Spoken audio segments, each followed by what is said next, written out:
Alright, so in our previous time we were looking at the financial statement, and in the financial statement we prepared trading profit and loss account, whereby after the preparation of profit and loss account, this is what we got as our net profit. So this becomes our net profit less corporate tax. You get the net profit after tax to be 252,000. Then at later stage, then we were to prepare the statement of changes in equity.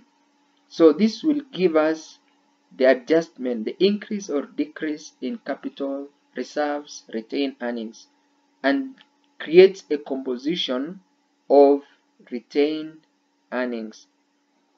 So meaning we will check from the question. So on 1st April 2008, balance brought down, which is capital 4 million. You can even check it from this other side. So the capital is 4 million.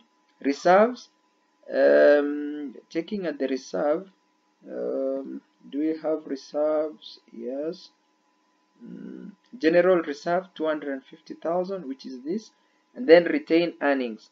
So from the question, it is the profit and loss. So our profit and loss in this question is 262,500, so which is this amount. And then the total will be 4,512,500. Then we have net profit after tax, which we did got from the preparation of trading profit and loss account, which is this amount. So 252,000 is what we are bringing it under retained net profit after tax. And then we have reserves. From the question, from the additional information, we are told the director proposed and declared a transfer of reserve which is worth 10,000, which is this amount. When you do the totaling, 10,000 minus 10,000, you're transferring it from the retained earnings, so you get 0. And then we have dividends. How much dividends was paid? If you check at the question here, the dividend was valued at shillings. Yes, interim dividend, which is valued at 392,500, which is this, which you less it from retained earnings. Now to prepare this, 31st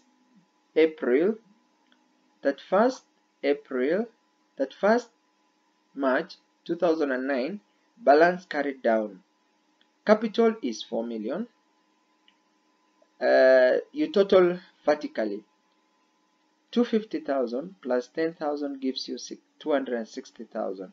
262,500 plus 252,000 minus 10,000 minus 392,500 gives you 112,000 as your retained earnings. So when you total this vertically or horizontally, you get the same amount. So we are getting 4,372,000. That becomes the preparation of statement of changes in equity.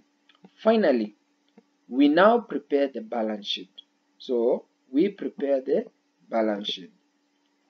Now, how do we prepare the balance sheet? So the balance sheet is just an account. We said a balance sheet is an account, not a statement.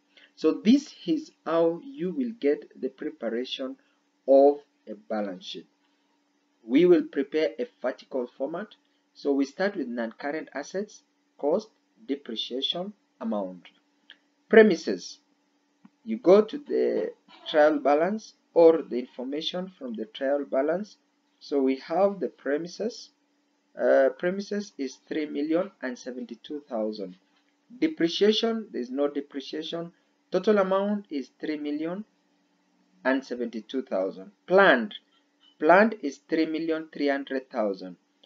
Cost 3,300,000. Depreciation, the depreciation was what percentage? 15%, which is giving us 495,000. So When you less depreciation, you get amount to be 2,805,000. Goodwill is 250,000. That is an non-current asset, which is here, 2,250,000. Now, total fixed asset, you total all this in the amount column. So 3,072,000 plus 2,805,000 plus 250,000 gives you 6,127,000. We come to current assets. Current assets is composed of stock, and the stock will be the closing stock. So what is our closing stock? So the closing stock is 950,000, which we can see it here, 950,000. Then we move to debtors. How much is the debtors? Remember, in additional information, we are given an additional information, yes, 5% provision for debtors. So you find 5% of debtors, and then you less. When you less 5% of debtors, then 870,000 minus 46,500, you get 826,500. That becomes our debtors. And then we have cash in hand, cash and bank for 6,500, which is here. Preliminary expenses, remember there is written off. What has been written off is 5,000. So you say 50,000 minus 5,000 gives you 45,000. Then we have income in arrears, 75,000. When you total this, you get 2,303,000 as total current assets. Now we come to current liabilities. Creditors is a liability, so 400,000, and we can check it from the question. There it is, 400,000. And then we have bills payable. Bills payable is 370,000. And then outstanding interest. Remember, there is outstanding interest. Interest which was paid is 180. So outstanding is 180. And then we have outstanding tax. Remember, it was provision from the statement. Provide. Let's read the statement. The corporate tax provided 30%. So the 30% was 108,000. It was a provision, not paid.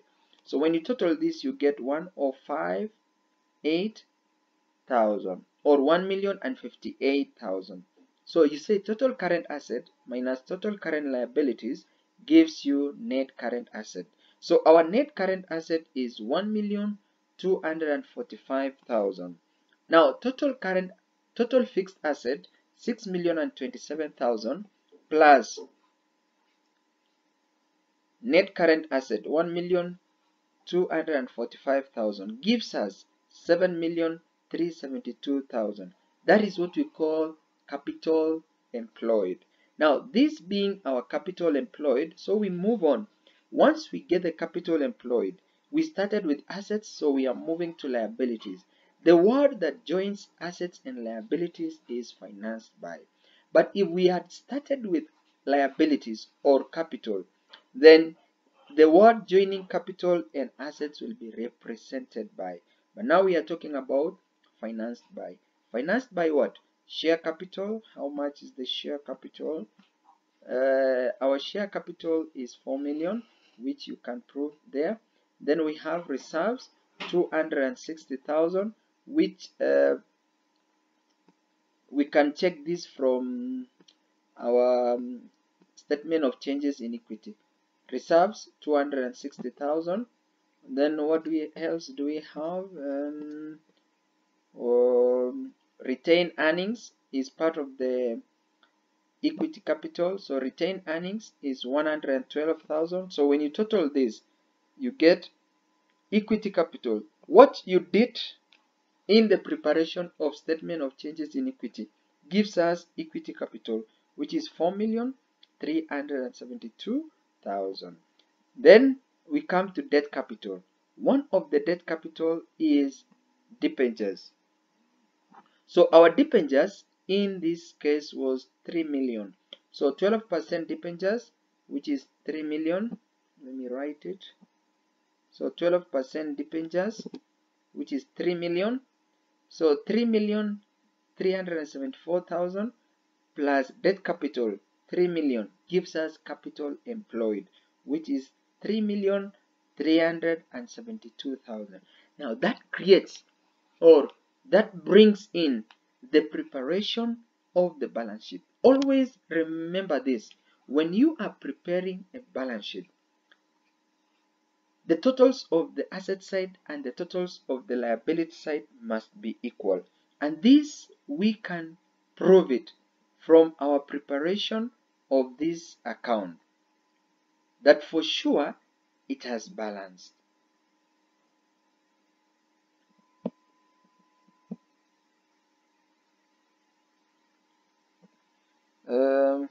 So already now we are cocksure whatever we have prepared is the financial statement, the balance sheet.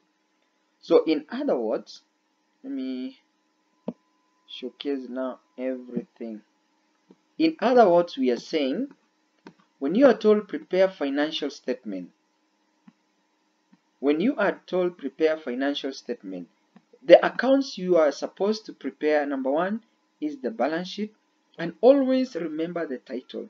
The balance sheet, the trading profit and loss account, and the income statement or the statement of changes in equity must have a title. And a title entails three things. Number one is the name of the business or company. Number two is the name of the account. And number three, the financial year or the period of business. So these are the critical accounts that you are supposed to prepare when you are asked to prepare the financial statement. Any question? No question. So this is very important. Thank you.